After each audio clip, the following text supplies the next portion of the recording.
Hey everybody, tonight we're gonna get into some of our bigger truck section, the 1.5 ton, 2 ton farm trucks. Before that, jumping over to nobodysplaybook.com, check out what we've got going on over there. Now, let's look at some more old trucks. Hey everybody, I'm Chadwick with Nobody Else's Auto. We deal in classic and special interest cars and parts. We have over 1,100 classic cars in our salvage yard, and that's what we do and that's what we love. Thanks for coming by Nobody's Show. If you've been here before, thanks for coming back. If you're new, we're glad to have you here. And this is going to be the show for gearheads. We're going to talk about hot rods, muscle cars, customs, classics, trucks, cab overs. We may even get into some of the newer stuff into the 70s and 80s. We're also going to talk about gas pumps, signs, oil cans, toys, all types of automotive memorabilia. Because here at Nobody's Show, this is your show. We're going to be on Monday, Wednesday, and Friday at 7 o'clock. Don't miss it. Now let's get into tonight's episode. Hey everybody, Chad with Nobody Else's Auto.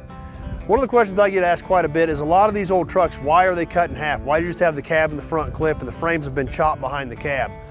This is why. A lot of these old farm trucks are huge. It makes them difficult to haul. It makes them expensive to buy because they're so heavy. I'm buying a ton of iron that we don't need. So they cost a lot more money to buy them, which obviously makes me have to charge more for the parts just to recoup my investment. To buy iron I don't need to buy. So a lot of times if I can cut them off, I don't have to buy the extra iron. They're easier to haul. I can put 2 of them on a trailer after they've been cut off, and they don't take up near the real estate to store that one of these big behemoths do.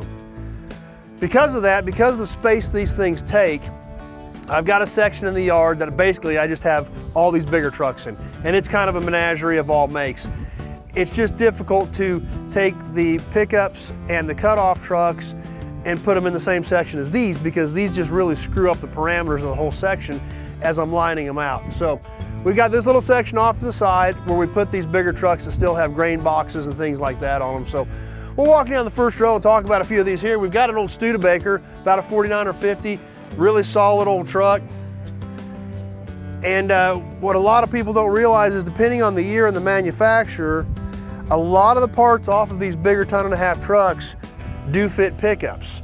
Some things do, some things don't. It depends on the year, it depends on the manufacturer.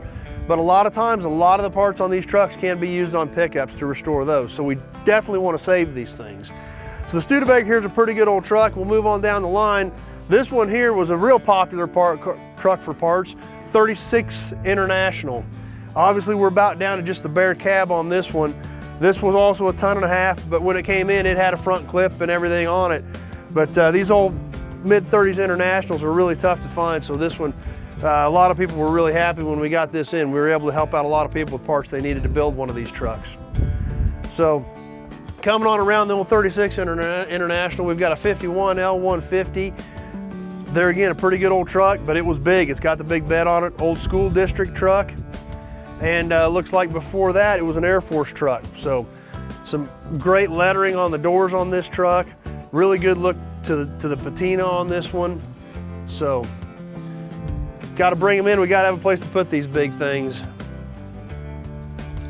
Coming back around the front of this International, we've got a Ford. This was a 57 Ford. There again, a lot of the stuff is the same as pickup. The grill, etc., was the same as pickup. So this truck was able to help a lot of people also. Still some good stuff on it. Still got the cab and the doors and things like that.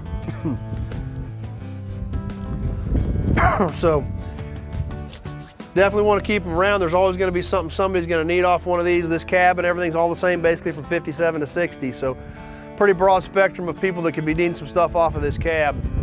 Last one in this row is a 48 to 50 era Chevy. Pretty common truck. These old round nose fronts, they used to be everywhere. They used to be dime a dozen.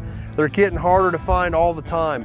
Used to see these things everywhere all the time, and you still run into them occasionally, but nothing like what they used to. There again, this was a pretty straight old truck. It was a runner, had a good engine in it.